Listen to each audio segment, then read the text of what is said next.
مجدد افسانی رحمت الله علیه په خپل مکتوباتو کې لیکلي دي چې اولیاء الله او دارنګ مشایخ د کشف په ذریعه سره دا خبره معلومه کړې ده چې ټول کال کې څومره میاشتې دي او هغه کې څومره مقبول اوقات دي په دغه ټولو کې د الله تعالی د رحمتونو د ورېدو مثال هغه په شان د سین دی د سین او دې میاشت کې د الله د رحمتونو مثال هغه د سمندر دی چې د هغې اړو سغاړه او کنارې نه ده معلومه دومره د رحمتونو میاشت او دارنګه یو ځای کې لیکي وایي چې د رمضان مبارک دا میاشت چې ده نو وایي دا په شان د نمونې ده او د بنیاد ته د باقي د ټول کال د میاشتو دپاره وی د رمضان مبارک دا میاش چې چا څنګه تیرا کړه په کم کیفیت سره تیرا کړه نو وی ټول کال دا ټول میاش دی په پاغه کیفیت او هغه شانتي وي نو که یو کس دا غواړي چې زه د تهجد گزار جوړ شم زه د تهجد گزار شم نو وی په دې میاش کې د دې د تهجد اهتمام وکړي په دې میاش کې د تهجد اهتمام وکړي د تهجد گزار شي دا نمونه ده وای دا میاش د باقی ټولو میاش ټول کال د پاره دا نمونه ده دا رنګ چې کم یو کس زګه چې پښمنی له ټول را پاسي اکثریت نو دا خلک یو باچي مخ باندې لپم واچي او ختم برابر کې داس او باقي پکې څه پاتې شو دا خپې منځ دي کا مسخه وکړه په مخ یو بواچولې خلې کې واچول او دې پوزا کې دې واچي یاره دې پوزا کې دې اډوای چي نه دا واش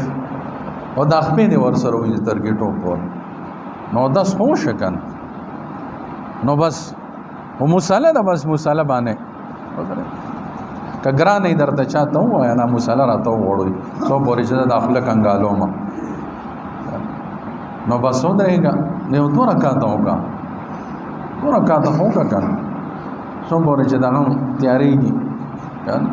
دستخان لگی زنانہ دستخان برابرئی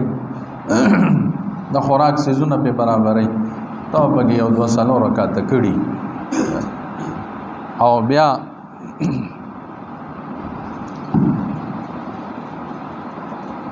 پښمنه وکنو بیا بګم وخیو لس منټه به کې بیا وي نو بیا راشه دې مصلی لا بیا راشه او بیا 2 رکعات بیا وکړه او دعا وواړه یو 15 منټه دعا وواړه د قبولیت وخت دی ډېر د قبولیت نو کوم یو انسان چې دا واړي چې زما ټول کال دې صحیح وي زه دې پرهیزګار متقیم نو دا میاشت ده نو دا به تور نمونه ده کم یو کس دا غواړي چې د بد نظرۍ نه منې شم دې میاشت کې د ځان د بد نظرۍ نه بني په دې میاشت کې د دا پریکټس وکړي پورا میاشت زه ول لیکلې ورکوم بالکل به بد نظرۍ نه کوي پورا کال دا یو میاشت دی صرف یو میاشت پرهیز د دې وکړي پورا کال به داسي سوال نه پیدا کیږي چې دا بالکل چا طرف ته نظر اوچت شي بالکل لیکلې دلته بالکل بنوچتی کم یو کس دا وای چې د غیبت نه منشم دا یو میاشت د غیبت نه کوي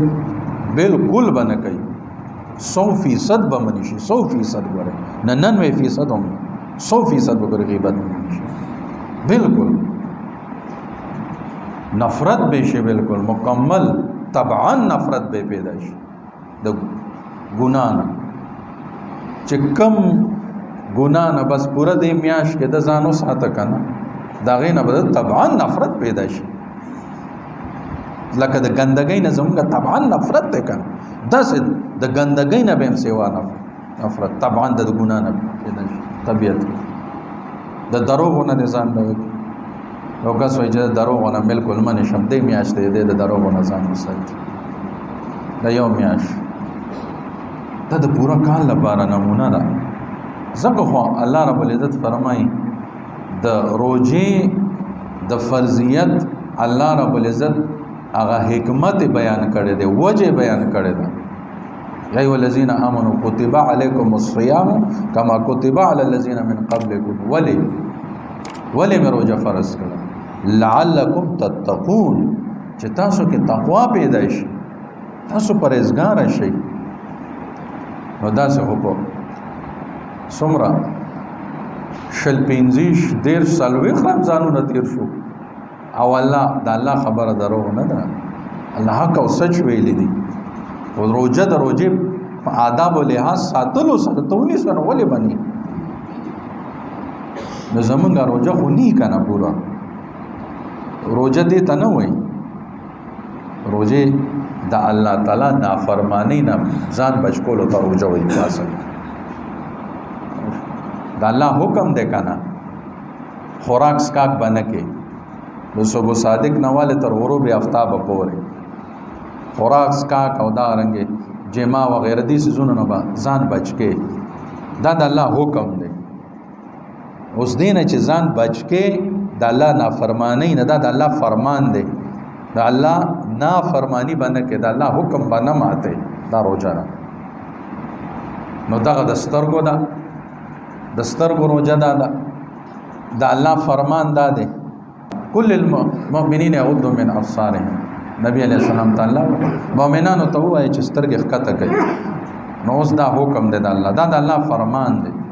سترګې بخکته سات. دا د سترګو روزه ده بس. او دغه څه د وګونو روزه ده د غلطو اوریدونه په کومه خبره چې رب خفه کېږي یا به پې نه اورئ بس دا د وګونو روزه شو. نو چې یو میاشت دی د دې پریکټس وکړو انو تقوا باندې پیدا شي دې ته متقی وایي